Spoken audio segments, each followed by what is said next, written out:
Hola, me llamo Ángela, tengo 26 años y como os comenté voy a empezar a hacer una cuenta, la mía particular, sobre divulgación de enfermedades, contando un poquito pues lo que me pasa, lo que me ha pasado y todo el proceso que he tenido hasta ahora.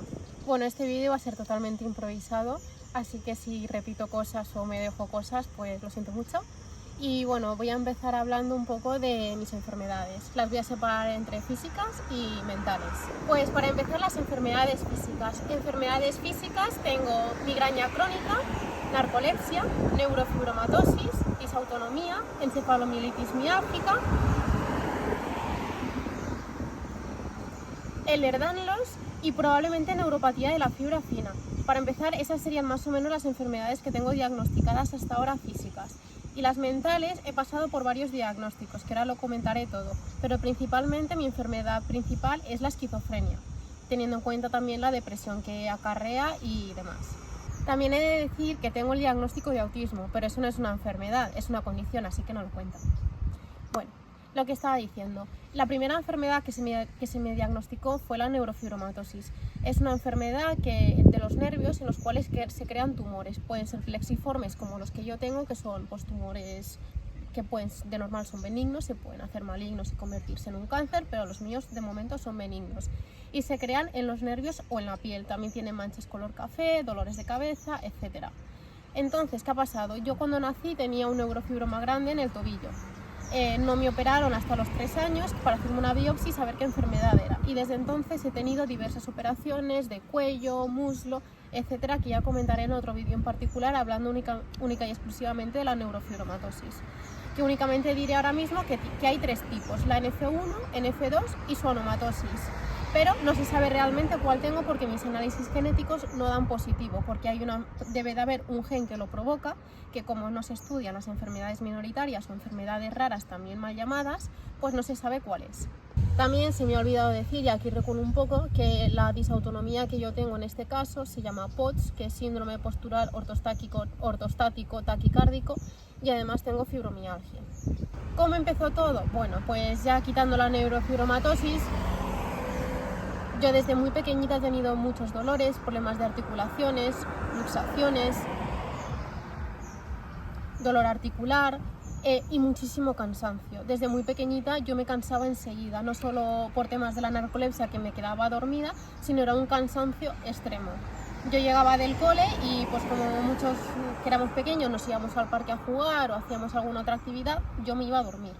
Y pues era un poco difícil porque claro, yo tenía 9, 10, 11, 12 y ya en la adolescencia empezaron otros problemas y llegaba cansada, estudiaba de noche y me volvía a ir a dormir. Era totalmente insostenible y ningún médico se preocupó por hacerme un buen chequeo, preguntarme, hablar con mis padres, sino que todo se decantaba porque yo era un poco más vaga. Y los que me conocéis sabéis que siempre he sido muy estudiosa, sacaba buenas notas, pero realmente yo me pasaba los días durmiendo.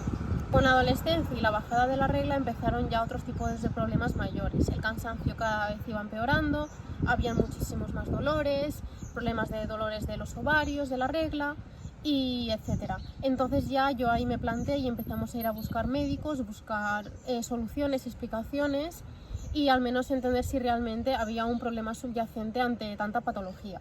Empezaron los problemas de taquicardias, empezaron los problemas de sudoración, de fiebre, problemas digestivos, etcétera. Y claro, en una chavala de 13, 14, 15 años, pues era bastante complicado porque supuestamente se entiende que los jóvenes tenemos que tener salud. Entonces, cuando un joven no tiene salud, ¿qué pasa?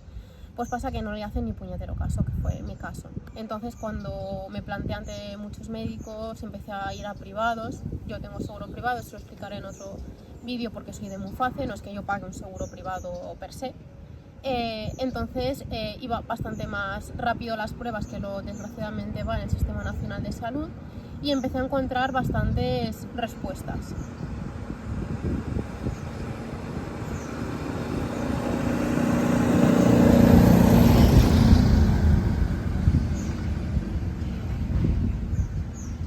La primera respuesta fue la gran conocida fibromialgia, que es diagnosticada a muchísimas personas, por lo general más en la edad adulta, porque claro, como somos jóvenes, lo que he dicho, no se estudia tanto, se piensa que somatizamos todo y se nos deriva principalmente a psicología o desgraciadamente directamente a psiquiatría. Yo ya tenía también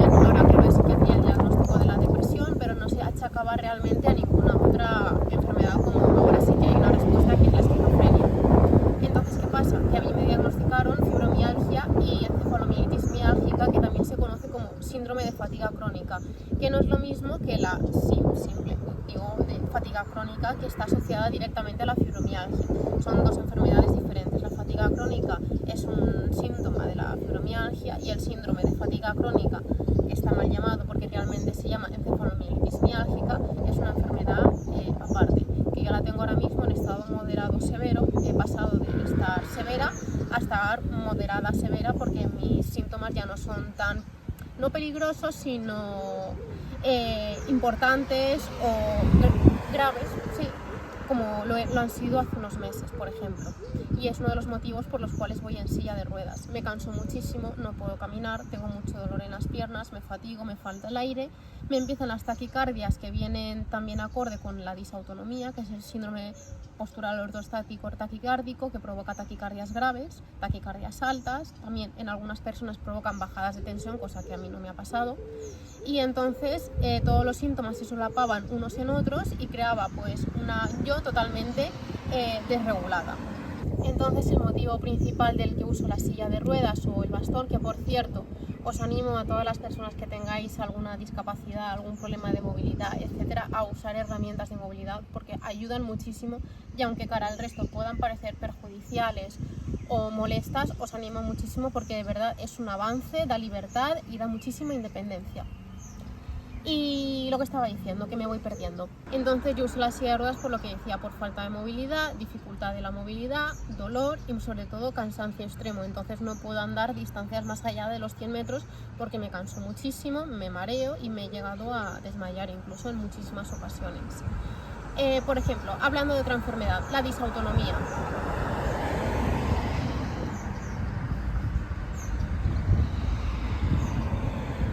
En mi caso, mi tipo de disautonomía es el POTS, que tuve que irme hasta Bilbao para que me fuera diagnosticado porque como es una enfermedad poco conocida, mis hospitales pues únicamente me decían que tenía taquicardia.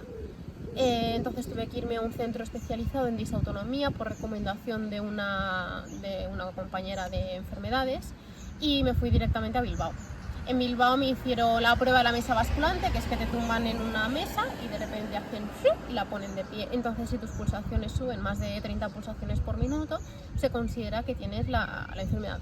Y ya si te da bajada de tensión, pues lo mismo. Es normal, si lo probáis en casa, que cuando os pongáis de pie, que las pulsaciones suban. Es un efecto del cuerpo cuando nos ponemos de pie, que al bajar la sangre a los pies, pues las pulsaciones suben, pero no tienen que subir tanto. A mí me subían 60, 70 pulsaciones por minuto, era una barbaridad. Entonces claro, yo tenía un reposo igual de 80, 90, que ya era alto de por sí, y me ponía de pie y llegaba a los 140, 150, cosa que no era sano. Y lo que me falta decir de la encefalomielitis miálgica es que yo he pasado de estar encamada a poder tener una vida sedentaria, pero un poco más funcional de lo que era antes.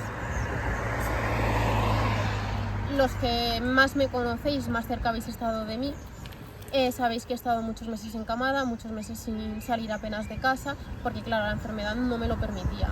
Pero ahora he mejorado un poquito con bastantes recursos, tanto cambios de horario, alimentación, etcétera, y ejercicios de movilidad, no deporte, porque deporte lo tengo totalmente contraindicado, y he podido tener una vida un poco más funcional, porque antes yo me sentía que era un total vegetal de estar en la cama y no hacer nada con mi vida, porque me pasaba los días durmiendo, llorando y diciendo ¿por qué me pasa esto a mí? Entonces pasas ese proceso, te das cuenta de que existe la posibilidad de estabilizarse, no mejorar, porque considero que en estas enfermedades no se mejora, sino que se consigue una estabilidad a la que yo he conseguido llegar gracias a los médicos y a muchísima medicación. Ese es otro tema. No quiero hablar de qué medicación tomo, a no ser que me preguntéis por privado, me digáis, oye, creo que me pasa esto y tomo esto. Pero no quiero, porque quiero evitar que la gente se automedique con movidas tochas, porque es medicación muy grave.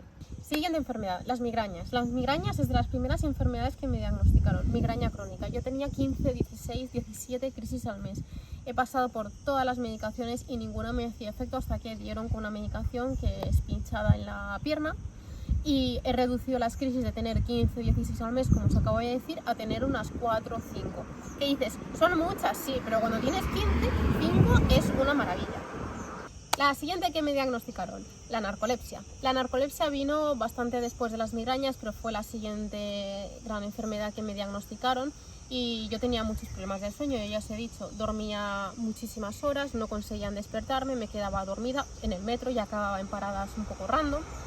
Entonces, ¿qué pasa? Me hicieron las pruebas del sueño 2 veces, porque la primera me dijeron que no era concluyente porque es una prueba que se hace en 2 partes. Es una que estás durmiendo en el hospital durante toda la noche y a la mañana siguiente la pasas durmiendo en el hospital toda la mañana. Entonces la primera vez, no sé por qué, cosas de médicos, me hicieron solo una parte. ¿Qué pasa? Que no era concluyente ni determinante. Entonces a los años me la tuvieron que repetir ya bien hecha con ambas partes. Y dio que evidentemente tenía una narcolepsia, un trastorno del sueño, además de las piernas inquietas. Y de enfermedades físicas me queda, por ejemplo, la neuropatía de la fibra fina, que la digo como que no se sabe con seguridad si la tengo, porque la prueba que la determina realmente con total exactitud no me la han hecho, porque no se hace en prácticamente ningún sitio de los médicos privados de toda España, entonces no me la han podido hacer. Me han hecho la previa, que es la que dice si tienes no predisposición, sino si probablemente la tengas. Y a mí me salió positivo, que se llama Sudoscan, es una prueba que mide la sudoración de las manos y los pies, creo. Y aquí quiero puntualizar, apunte, y paréntesis, y decir, todo lo que digo yo es desde la experiencia personal de persona enferma y discapacitada, no desde la experiencia médica de diagnosticar. Es decir, puedo decir errores, cosas que no están bien, cosas que pueden ir contra el código deontológico médico, pero quiero decir, lo hablo desde la experiencia propia de una persona enferma. Y la última enfermedad física que ha sido diagnosticada, a la vez que la hiperlaxitud, fue el Ehlers-Danlos, que por lo general suele ser síndrome hiperlaxo y demás, pero si hay otro tipo de sintomatología o de factores, se puede considerar que una persona tiene Ehlers-Danlos. Hay muchísimos tipos de Ehlers-Danlos, que ya lo explicaré en otro vídeo. Yo tengo el típico, que ahora mismo no sé cómo se llama, que no hay un riesgo vascular, por ejemplo, grave y demás. En plan, es solo que tiene las articulaciones hiperlaxas, la piel hiperlaxa, puede haber problemas digestivos, migrañas, etcétera, y otras comorbilidades como algunas de las enfermedades que ya os he mencionado, como la encefalomielitis miálgica o la disautonomía. Entonces, las personas que tenemos el Ehlers-Danlos tenemos, por así decir, las articulaciones más laxas, en plan, movidas de esas, y la piel más elástica, suave, aterciopelada y demás. En plan, en mi caso no cumplía todos los puntos, por así decirlo, por eso ha tardado tanto el diagnóstico, pero más o menos cumplo todos los criterios. Y es divertido decir aquí que siempre desde pequeña, desde chiquita, me decían: ¡oh, qué flexible eres! ¡Qué guay, madre mía! Si es que te puedes doblar todo lo que quieras. Y claro, yo me luxaba, tenía movidas, en plan me dolían muchísimo las articulaciones, y resulta que era realmente patológico, que no es que la chiquilla fuera flexible y ya está, sino que aquí no quiero decir que todos los que seáis flexibles y elásticos tengáis la enfermedad, sino quiero decir que va acompañada de más sintomatología, como ha sido mi caso. Ahora bien, la parte que más me gusta, las enfermedades mentales. Pues yo he pasado por los diagnósticos de, como he dicho, de depresión, ahora también pasé por el diagnóstico de TLP, que es trastorno límite de la personalidad, y hasta que llegué a la gran enfermedad que es la esquizofrenia, que hablaré de todo el proceso de diagnóstico en un vídeo, porque me tiraré ya aquí media hora hablando y llevo muchísimo tiempo hablando. Entonces, con esto quiero decir que ahora mismo estoy medicada, estoy bien, me encuentro bien, tengo mis brotes, tengo mis crisis, pero lo llevo de la mejor manera posible gracias a la medicación y a ayuda terapéutica de psiquiatra y psicóloga. En plan, tengo a mi pareja, que es como mi cuidador, en muchísimas comillas, porque no es mi cuidador, en plan hago vida funcional independiente, pero es una persona que me ayuda a regularme, que me ayuda a estar serena, pero también ha sido todo por trabajo propio mío. Ahora bien, mi parte favorita, las enfermedades mentales. Pues yo he pasado por varios diagnósticos, desgraciadamente, porque al ser al principio algunos de ellos únicamente clínicos, pues es difícil diagnosticar a una persona, sobre todo si los profesionales no tienen ganas de trabajar. Con esto quiero decir que no he tenido hasta ahora mucha suerte con los profesionales médicos que me han tocado de tema mental. Así que si lo estáis viendo algunos que me ha tratado, gracias. Bueno, yo he pasado por diferentes diagnósticos, de depresión mayor, depresión crónica, TLP, que es trastorno límite de la personalidad, ante la cual también voy a una asociación, porque aunque igual la esquizofrenia sea realmente la enfermedad principal mental en mí, me ayuda muchísimo, tenemos grupos de apoyo mutuo y demás, y estoy muy contenta. Y bueno, el cómo llegué al diagnóstico lo contaré en otro vídeo porque me tiraría media hora hablando de ello. Solo quiero decir que finalmente, después de un brote muy grave en el hospital, conseguí me llevaron a un psiquiatra porque no había unidad de psiquiatría en mi hospital, entonces me derivaron directamente a una consulta. Después de unas cuantas entrevistas y